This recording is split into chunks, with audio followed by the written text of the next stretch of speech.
রাজনীতি আদর্শ না বাস্তবতা? এটা একেবারে আদর্শিক। সংসদ বিতর্ক না সমাধান? এটা সমাধানের জন্যই সংসদ হওয়া উচিত। বাংলাদেশ সম্ভাবনা না চ্যালেঞ্জ? অসম্ভব সম্ভাবনার জায়গায় বাংলাদেশ। জামাত কি বদলেছে নাকি জামাত বিরোধী দলে থেকে সরকারকে বদলাচ্ছে? জামাত বদলাইনি, আমরা তো আমাদের জায়গায় ঠিকই আছি। আমরা সরকারকে বদলানোর মধ্য দিয়ে আমরা দেশটাকে বদলাতে চাই। ছোট ছোট করেই বেশ কিছু প্রশ্নের উত্তরও নিতে চাই। আপনার বেশ কিছু বক্তব্য সামাজিক যোগাযোগ মাধ্যমে বিতর্ক তৈরি করেছে, ভবিষ্যতে করবে কিনা জানি না, কিন্তু এখন যেহেতু সংসদ সদস্য হয়েছেন, রাজনৈতিক নেতাদের বক্তব্যের ক্ষেত্রে কি আরেকটু সংযমী হওয়া উচিত কিনা, বা শব্দ চয়নের ক্ষেত্রে? রাজনৈতিক নেতা শুধু না, প্রত্যেকেই, আমি সহ আমাদের সকলেরই সংযত হওয়া প্রয়োজন।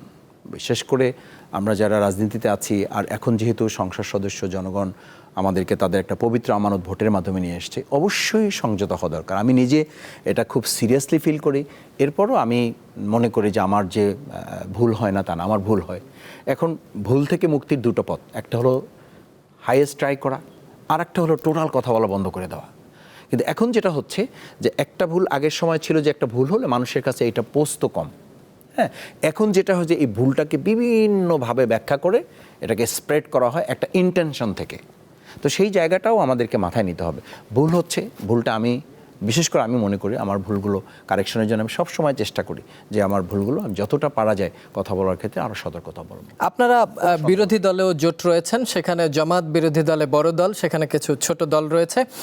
কি হয় বড় দলগুলোর কারণে বিরোধী দলেও কি ছোট দলগুলো পাত্তা পায় না, এই শব্দটি ব্যবহার করলাম, নাকি ছোট দলগুলোর যে কষ্ট থাকে সেটা পর্দার আড়ালেই আবার সমাধান করা হয়? না, ছোট, আমরা এখানে দল হিসেবে কাউকে বড় কিংবা ছোট, এটা আমাদের মাননীয় বিরোধী দলীয় নেতা যতবার আমরা একসাথে বসি, আমরা প্রায় সংসদীয় যখন মিটিংটা হয় আমাদের, সেখানে উনি প্রায় কথাটা বলেন যে আমরা এখানে দল ছোট কিংবা বড় হিসাবে না, বরং দেশের জন্য আমাদের ভূমিকা রাখার সুযোগ আছে। সংখ্যা ভিত্তিতেও আমরা এখানে কাউকে ট্রিট করি না, বরং ট্রিট করি যে আমরা একজন পার্লামেন্ট মেম্বার, আপনি আপনার জায়গা থেকে ভূমিকা রাখবেন, আমরা আমাদের জায়গা থেকে ভূমিকা রাখবো। সেই জায়গায় আমাদের মধ্যে খুবই সৌহার্দ্যপূর্ণ পরিবেশ আছে। কোনো বিষয়ে মত দ্বিমতের প্রশ্ন আসলেও আমরা আলোচনার ভিত্তিতে সেটা সমাধান করে ফেলি। ছোট ছোট কয়েকটি প্রশ্ন, র্যাপিড ফায়ারের মতো, এক কথায় উত্তরটি চাই। রাজনীতি আদর্শ না বাস্তবতা? এটা একেবারে আদর্শিক। সংসদ বিতর্ক না সমাধান? এটা সমাধানের জন্যই সংসদ হওয়া উচিত। তরুণ সমাজ আশাবাদী না হতাশ? অসম্ভব আশাবাদী থাকতে হবে, কারণ ইসলামও বলে, বাস্তবতাও বলে। শিক্ষা সংস্কার দরকার নাকি যে প্রক্রিয়ায় আছে তাই থাকবে? সংস্কার ছাড়া রাষ্ট্রই টিকবে না, শিক্ষা তো পড়ে, রাষ্ট্রকেই টিকানো যাবে না। বাংলাদেশ সম্ভাবনা না চ্যালেঞ্জ? অসম্ভব সম্ভাবনার জায়গায় বাংলাদেশ। যে বাংলাদেশের সম্ভাবনা নেই, গোটা পৃথিবী আমাদের দিকে তাকিয়ে আছে। ইভেন আমাদের প্রতিবেশী রাষ্ট্র, অন্য রাষ্ট্রগুলো, আল্লাহ আমাদেরকে অসম্ভব সম্পদ দিয়েছেন, বিশেষ করে 18 কোটি মানুষের যে বিশাল সম্ভাবনা, এটাকে কাজে লাগাতে পারলে আমরা বিশ্বে লিড করতে পারবো।